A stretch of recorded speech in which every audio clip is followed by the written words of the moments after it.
We choose violence when we do a Linux tier list, and honestly, people get really upset, especially when it's an honest tier list.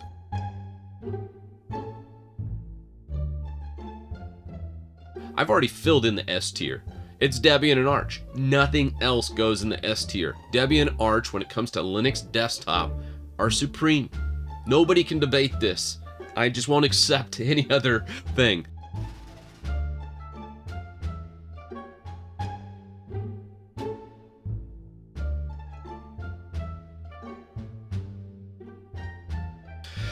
Let's explain the tiers real fast to break it down. Amazing for new users. These are your noobs, just fresh, coming from like Windows or Mac or some other operating system. They don't know anything about Linux.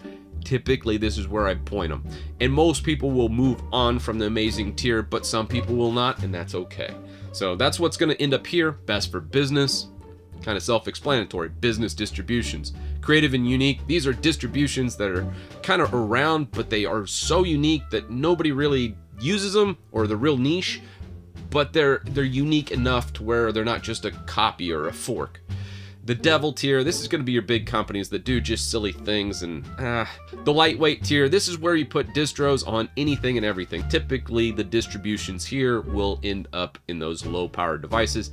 And then the pointless tier, where most everything will reside, is just a fork, a copy, a slow gimmick, maybe a couple pre-installed programs that you should install yourself on like a Debian or Arch.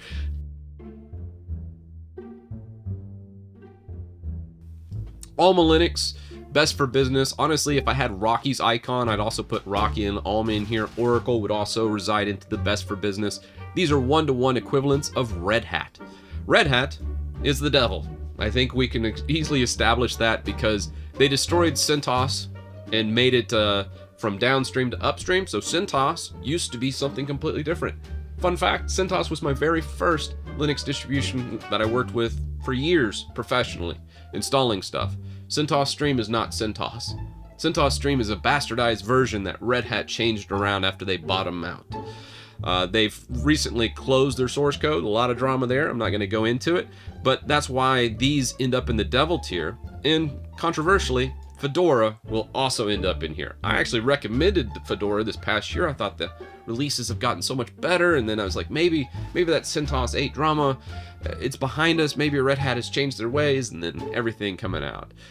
Fedora makes it into here, especially this week, with them proposing opt-out telemetry. So Fedora is in the devil tier, nothing I'd ever recommend using anymore. Everything from Red Hat kind of goes into here.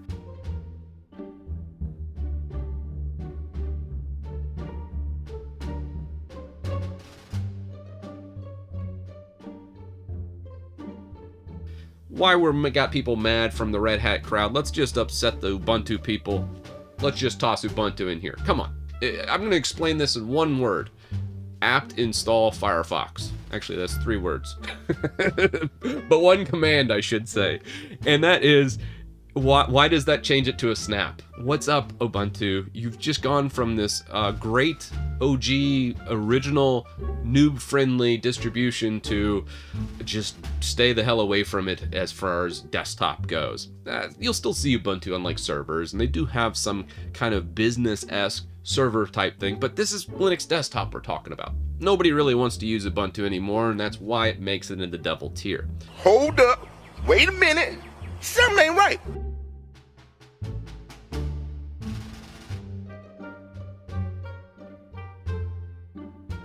Is this guy a retard? Next, we got Alpine Linux. Alpine Linux is amazing. It uses, I think, OpenRC, and it's just such a great distribution to load up on containers. You see it all the time in containers. It uses an APK package manager, super light, and you're going to run into it a lot in the business realm, especially when you're dealing with Docker containers or Kubernetes. You're going to run into a lot of Alpine stuff. So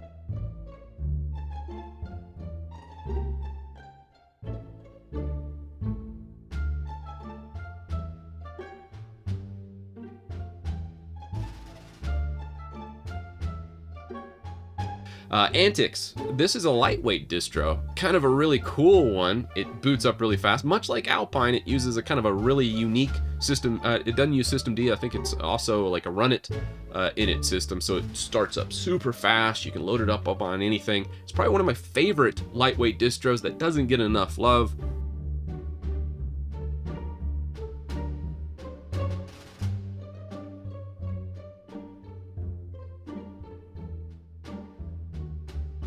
Arco Linux.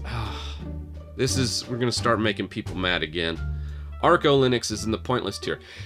I love their Git. I steal a lot of stuff from Arco. They have so many cool customizations, and they do a great job of kind of making a new user feel at home. The problem is it's on Arch, and honestly, if you don't know how to install Arch and you don't know the inner workings of Arch, I don't think you should be in an Arch distribution. It's not to downplay any of the contributions they make, and I like to steal stuff from Arco all the time. It's really kind of cool, but at the same time, I don't think the distribution should exist. Those people, those talented individuals over there should move on and probably just recontribute to upstream Arch, you know? Because Arch is what makes this possible, and you could just take the customizations they make and put it into Arch, and you better understand it, and you'd be less likely to break. Is this guy a retard?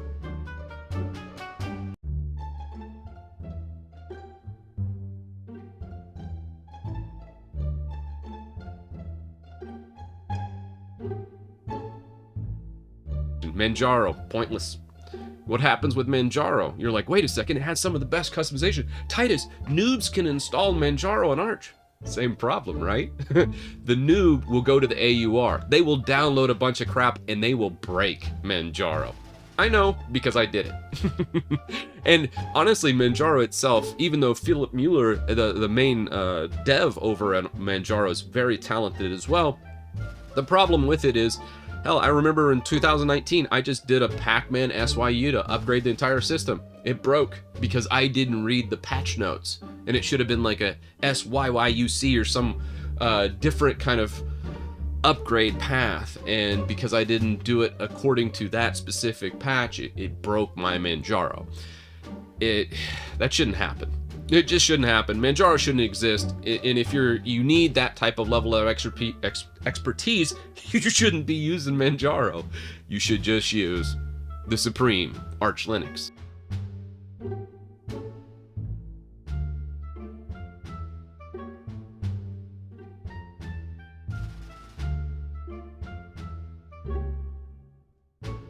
Now, I think Artix is kind of a unique one. I kind of want to put it in the pointless tier, but I kind of don't. I almost want to put this in the creative unique tier because it's like Arch, but it differs in one way that I was corrected. Originally, I did put it in the pointless tier because I just thought, hey, it's just another Arch fork. But it doesn't use System D, so the init system is different and it starts up really, really fast. So if you're really into Arch and you kind of want to change your init system, but kind of want to have your hand held a little bit, Artix can be in that creative unique system, so I'm going to change it from my earlier designation.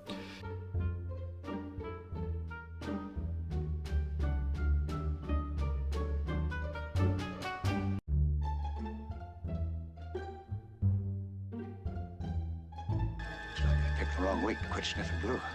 Clear Linux is next, and I'm going to throw Clear Linux in the creative unique because it's a really amazing distribution from Intel, but I would never use it as a desktop. It's really fast. If you have an Intel chip, you'll see that it does usually have a little higher performance than many other Linux distributions, but it's weird because the package manager swapd is really hard to work with, and you can't really build a whole bunch. Creating a dev environment in Clear Linux, not the most fun thing. Now, if you're heavily into using Flatpak and you're okay with kind of having that immutable operating system that doesn't change very much, it's almost impossible to break Clear Linux. It's unique enough. I love how they leverage every single bit of Systemd. They don't even use FS tab for mounting drives. They use Systemd auto mount. They changed. They were one of the first distributions really to use systemd boot and really leverage all those systemd services without adding grub and all these other packages that many other distributions use. Oh, you dirty bitch, work the shaft. Excuse you? Oh, I'm sorry. I like to dirty talk when someone's sucking my dick.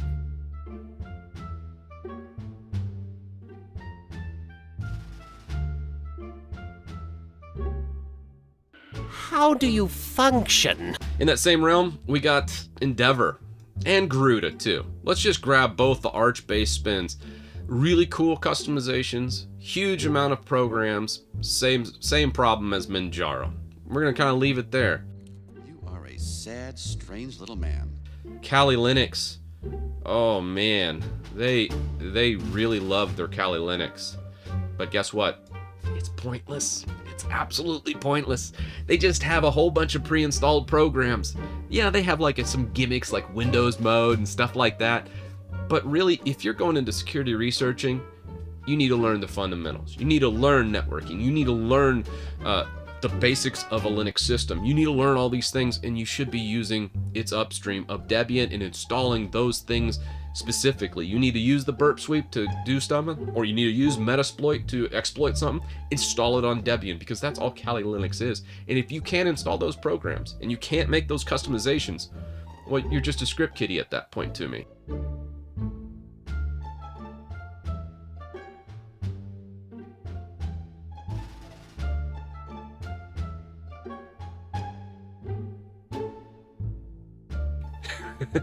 And I would emphasize this point just by saying all the people were upset about Kali Linux, but truly the security researchers that are really good, a lot of them aren't even using Kali Linux. A lot of them, you know, they're just like, I'm kind of lazy, I don't want to customize a version of Debian, and they'll just install Parrot. But honestly, you probably should just use Debian. So that's where I kind of put these ones. They do have really good tool sets, but at the end of the day, it's just pre-installed stuff that you could easily add to a Supreme distro.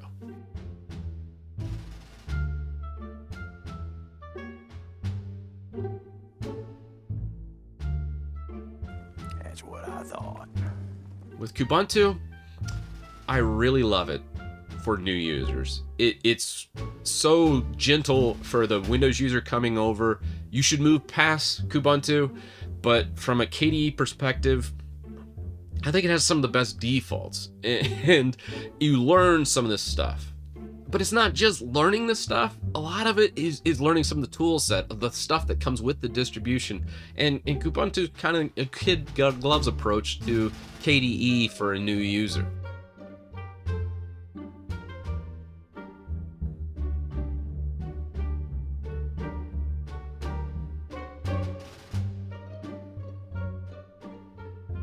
I would also put Linux Mint here as well. Linux Mint has both a Debian spin and an Ubuntu spin in it, but it is another really good collection that's a very solid setup for a new user, to where I'd say, hey, most new users coming over, or maybe I set up something like my grandpa or something where I'm like, hey, you just need a web browser, you don't want to get it infected, and you just want it to work. I'd throw like Linux Mint on there because it's just so intuitive. There's graphic tools for everything, really good tool set built in, but at the end of the day, it's really good for just a new user. MX Linux, you know, I would put this in the amazing for new users realm because it was a Debian fork, but Debian's just gotten so good to where MX Linux used to fill this niche, and anymore I'm just like, install Debian.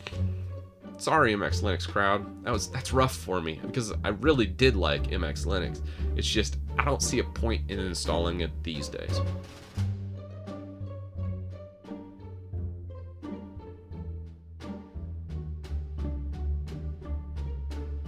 NixOS, I just did a video on it. It's reproducible builds for Linux. You can install anything, reproduce it really easily, and deploy it to 1,000 computers. Obviously, best for business.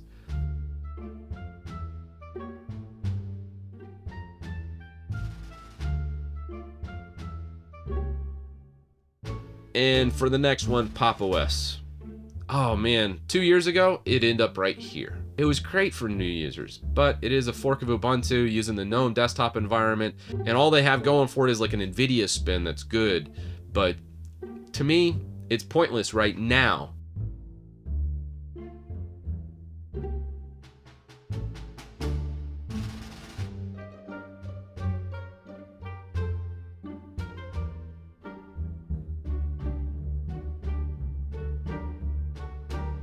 Slackware is next, creative and unique.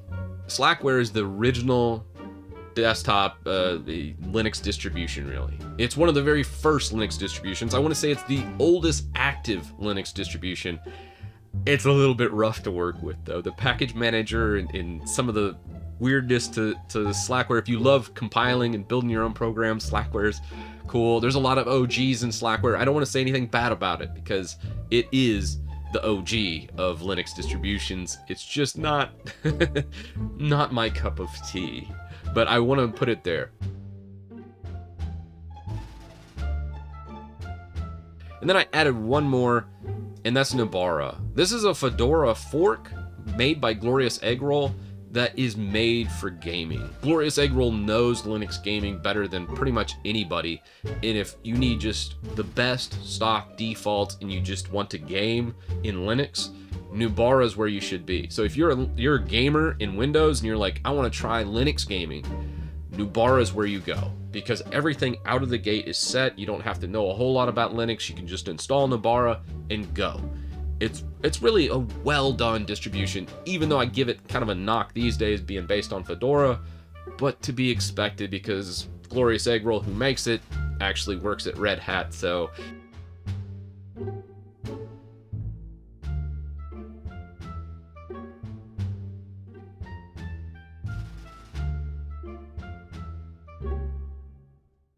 you get my rationale for each one of these distributions as you've gone through. Oh, wait, you serious? Let me laugh even harder.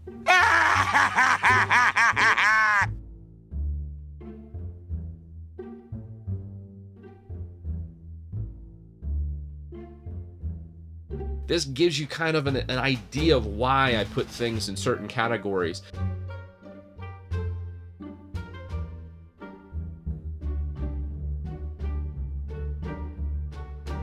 And know that this tier list could look different for you, and know that just because I don't want people to choose a distribution because of the look and feel, because the look and feel can be done on any of these distributions. You can give me any one of these, I can change the desktop environment, I can change obviously the background, the icons, the theming, the file managers, all that stuff can be changed. You should never pick a distribution based on its look. And I see too many like people that look at Garuda and I'm like, man, I love that neon feel to it, I'm gonna do that. Or they'll look at these other ones in the pointless tier and go, well, it just has a good look, I feel like I'm gonna move to that. I've even seen people go from like Pop to Farron to Parrot and all these different ones in here, and it's really like all Debian based distributions and not much is changing for them. It's just changing like the look and feel. I'm like, you should have just installed Debian and learned how to change all these things yourself.